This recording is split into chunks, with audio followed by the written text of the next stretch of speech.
பெண் புலிக்கும் எந்த வேறுபாடும் இல்லை. அவை உருவத்தில் ஒத்தவை. அவற்றை உங்களுக்கு சொல்லுகிறேன்.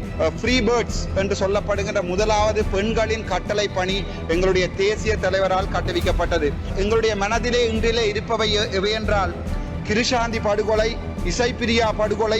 எங்களுடைய தேசிய படையில் 1/3 பெண்களாகத்தான் இருந்தது. அவர்கள் எங்களுடைய தேசிய தலைவரின் வழிகாட்டிலே வந்த போராளிகள். ஒரு காலத்திலே ராமநாதன் அர்ச்சுனா அவர்கள், உங்களுக்கு 20 நிமிடங்கள் இருக்கின்றது. இன்றைய தினம் உலக பெண்கள் தினமான நாள் என்பதால் இந்த சபையிலே வீட்டிற்கும் மற்றும் இந்த எங்களுடைய திருநாட்டிலே என்னுடைய உரையை கேட்டுக்கொண்டிருக்கும் சகல பெண்களுக்கும் என்னுடைய மனமார்ந்த, என் அம்மா உட்பட என்னுடைய மனமார்ந்த பெண்கள் தின வாழ்த்துக்களை சொல்லிக் கொள்கிறேன். சிறை காக்கும் காப்பு எவன் செய்யும் மகளிர் நிறை காக்கும் காப்பே தலை. திருக்குறள் 57. பெண்களுடைய மானத்தை காப்பதுதான் ஒரு ஆண்மகன் செய்யக்கூடிய மிகப்பெரிய தர்மம் என்பது இதன் திருக்குறளிலிருந்து வெளிப்படுகிறது. உங்களுக்கு தெரியும், நாங்கள் ஒரு காலத்திலே, அதற்கு முன்னம் நான் ஒரு விடயத்தை சொல்லி செல்கிறேன். சாதாரணமாக ஆண் சிங்கத்துக்கும் பெண் சிங்கத்துக்கும் ஒரு பெரிய வேறுபாடு உண்டு. சாதாரணமாக பெண் சிங்கத்தை பார்த்தால் தெரியும். ஆனால் ஆண் புலிக்கும் பெண் புலிக்கும் எந்த வேறுபாடும் இல்லை. அவை உருவத்தில் ஒத்தவை. அவற்றை உங்களுக்கு சொல்லுகிறேன்.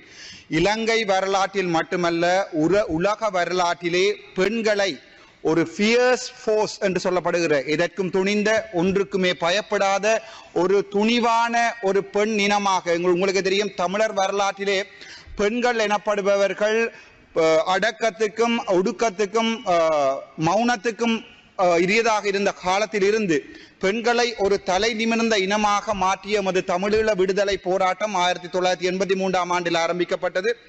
அப்போது 1987 ஆண்டிலிருந்து 90 ஆண்டு காலப்பகுதியிலே பிறக்கும் பறவைகள் என்று அல்லது ஃப்ரீ பேர்ட்ஸ் என்று சொல்லப்படுகின்ற முதலாவது பெண்களின் கட்டளை பணி எங்களுடைய தேசிய தலைவரால் கட்டுவிக்கப்பட்டது. அதை உங்களுக்கு இந்த நாளிலே நான் சொல்ல வேண்டிய முக்கியமான கடமையில் இருக்கிறேன்.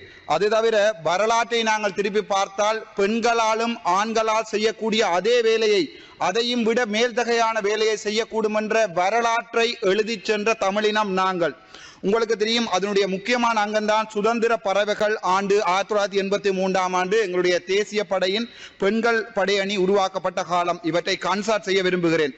ஆனால் எங்களுடைய மனதிலே இன்றிலே இருப்பவை எவையென்றால் கிருஷாந்தி படுகொலை, இசைப்பிரியா படுகொலை, பாலச்சந்திரன் படுகொலை. இன்றைய தினம் பாராளுமன்றத்திலே எதிர்கட்சியில் யாரும் இல்லை, ஆளுங்கட்சியிலும் யாரும் இல்லை. நாங்கள் எங்களுடைய அமைச்சர் ஒரு ஊடகம் ஒன்றிலே சொல்லியிருந்தால் கிருஷாந்தி படுகொலை சம்பந்தமாகவும் இசைப்பிரியா படுகொலை சம்பந்தமாகவும் பாலச்சந்திரன் படுகொலை சம்பந்தமாகவும் நாங்கள் அதற்குரிய நீதியான நேர்மையான விசாரணையை செய்வோம் என்று.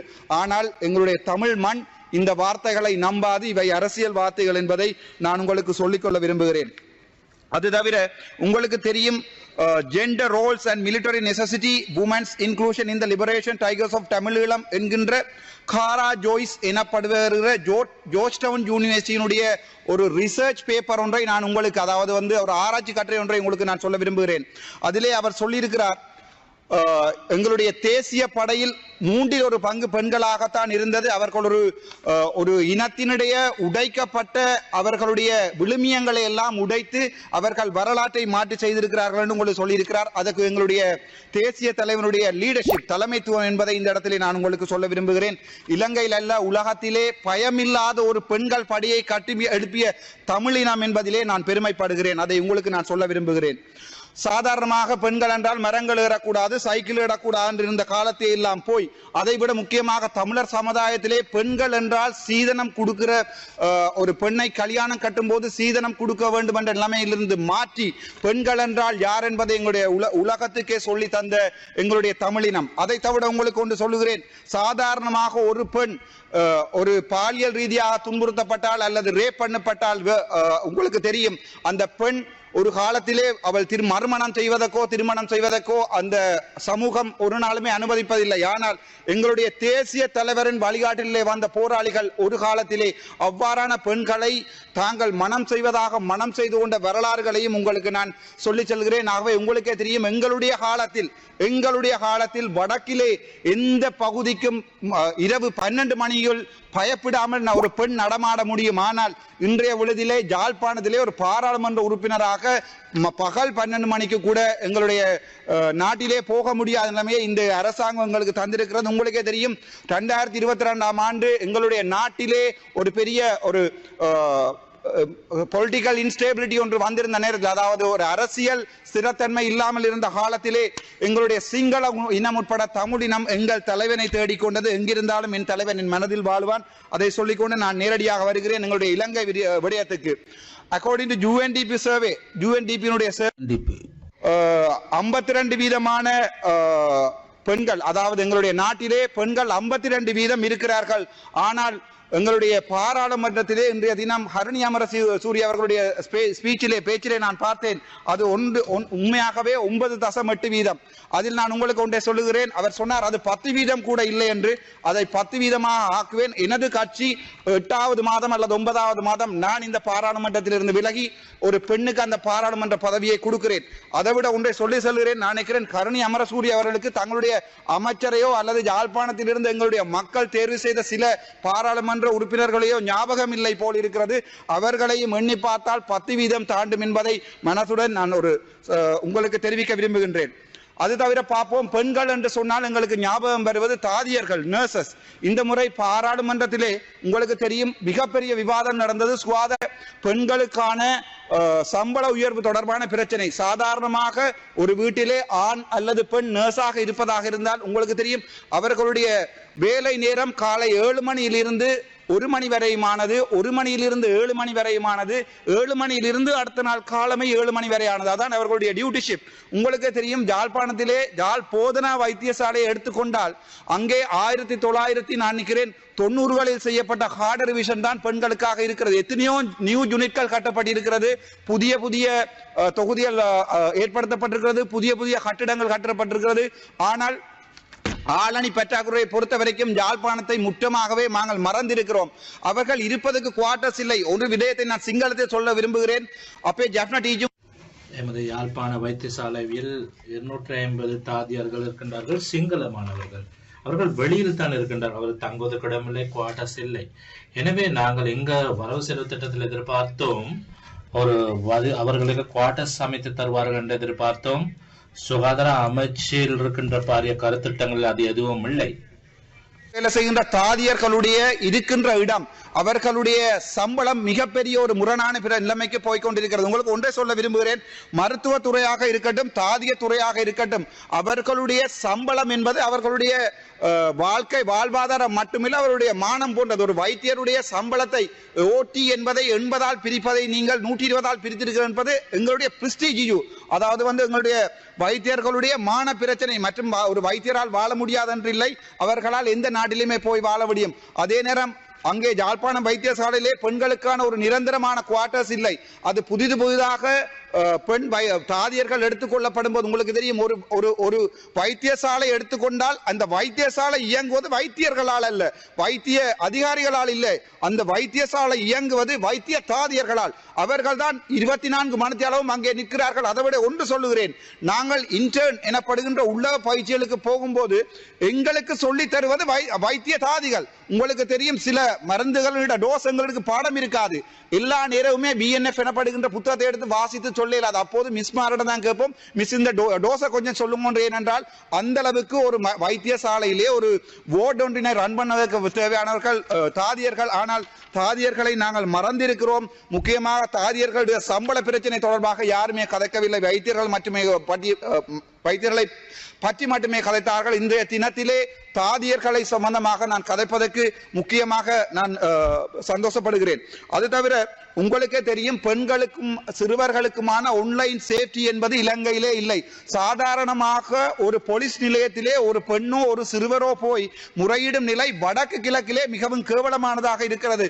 உங்களுக்கே தெரியும் இப்போது ஒரு கலாச்சாரம் இருக்கிறது, யூடியூப் கலாச்சாரம். அதிலே மிகவும் பிரபல்யமான இருவர் வடக்கிலே இருக்கிறார்கள். ஒருவர் தான் SK கிருஷ்ணா.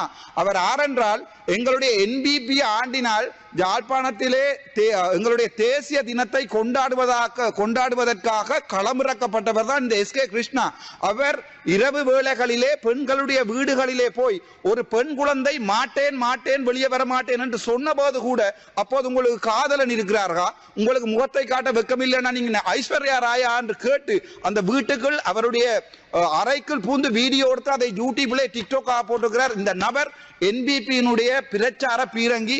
அது ஒரு கேவலமான விடயம், அதை உங்களுக்கு நான் சொல்லுகிறேன். இரண்டாவது தான் DK கார்த்திக். உங்களோட கிளீன் ஸ்ரீலங்கா என்று சொல்லப்படுகின்ற வடக்கினுடைய திட்டத்தை மிகவும் பிரபலமாக கொண்டு செல்வது இந்த DK கார்த்திக். இவர் சம்பந்தமான மிகப்பெரிய ஊழல்கள் வந்திருக்கிறது. ஆனால் எங்களுடைய அமைச்சர் அது சம்பந்தமாக நான் எழுத்திலே தருகிறேன், நீங்கள் அது சம்பந்தமான நடவடிக்கை எடுத்துக் கொள்ளுங்கள். ஏனென்றால் வடக்கு கிழக்கு போரால் பாதிக்கப்பட்ட பிரதேசம், அங்கே ஏழ்மையான குடும்பங்கள் எவ்வளவு இருக்கிறது. இன்றைய தினம் முல்லைத்தீவை எடுத்து பார்த்தீர்கள் என்றால் வட்டுவாகல் பாலத்திலேயோ எத்தனையோ ஆயிரம் பெண்கள். எங்களை பொறுத்த வரைக்கும் தெரியும், பெண்கள் என்று நாங்கள் கதைக்கும் போது இந்த நாட்டிலே யார் ஞாபகம் வருகிறார்கள் என்றால் வடக்கில் கிழக்கில் பிறந்த பெண்களும் எங்கள் தேயிலை கொழுந்து பறிக்கும் எங்கள் தெய்வங்களும். ஆனால் நாங்கள் இதுவரைக்குமே நான் அது சம்பந்தமாக கதைக்கிறேன், இதுவரைக்கும் வடக்கு கிழக்கில் பெண் தலைமைத்துவ குடும்பங்கள் சம்பந்தமாக எந்த நடவடிக்கையும் எடுத்ததில்லை. எங்களுடைய அம்மணி அமைச்சர் அவர்கள் இருக்கிறார், நீங்களும் ஒரு பெண், தயவு செய்து நீங்கள் முக்கியமாக பார்க்க வேண்டும். அந்த S K Krishna DK Karthik சம்பந்தமான முழு முறைப்பாடுகளை உங்களுக்கு நான் எழுத்தில் தருகிறேன். தயவு செய்து அது முக்கியமானது. ஏனென்றால் எத்தனையோ பெண்கள் வாழ்வாதாரம் இல்லாமல் நேரும் போது இவர்கள் வீடுகளில் போய் அவர்களுடைய வீடியோவை எடுத்து யூடியூபில் போட்டு புலம்பெயர் நாட்டு மக்களிடம் காசுகளை வேண்டி இவர்கள் வீடு கட்டிக் கொள்கிறார்கள். அங்கே அவர்கள் எக்ஸ்ப்ளாய்ட் பண்ணப்படுகிறார்கள். அது சம்பந்தமான முறைப்பாடுகளை தங்களிடம் எழுத்தில் தருகிறேன். சரி, நேரடியாக பார்ப்போம். தங்களுடைய அமைச்சு சம்பந்தமாக ஒரு சில குறைகளை உங்களை சுட்டுக்காட்ட விரும்புகிறேன். உங்களுடைய மினிஸ்ட்ரிக்கு ஒதுக்கப்பட்டிருக்கிறது மொத்தமாக 14,526 மில்லியன் அல்லது 14 பில்லியன். ஆனால் வளமையாக 2023ஆம் ஆண்டு பெண்கள் சிறுவர்களுக்கான மினிஸ்ட்ரிக்கு 42 பில்லியன். இந்த முறை உங்களுக்கு 14 பில்லியன் தான் தரப்பட்டிருக்கிறது. ஆனால் 2023ஆம் ஆண்டு 42 பில்லியன் வழங்கப்பட்டிருக்கிறது. ஆகவே உங்களுக்கு ஒதுக்கப்பட்ட நிதி போதாது. ஆனால் அதே நேரம் பார்த்தீங்கன்னா தெரியும், அந்த நிதியிலே ஒதுக்கப்பட்ட நிதியிலே உங்களுடைய மினிஸ்ட்ரி செலவுகளுக்காக 2025ஆம் ஆண்டு எடுக்கப்பட்டது 2023ஆம் ஆண்டு எடுக்கப்பட்டது 0.14.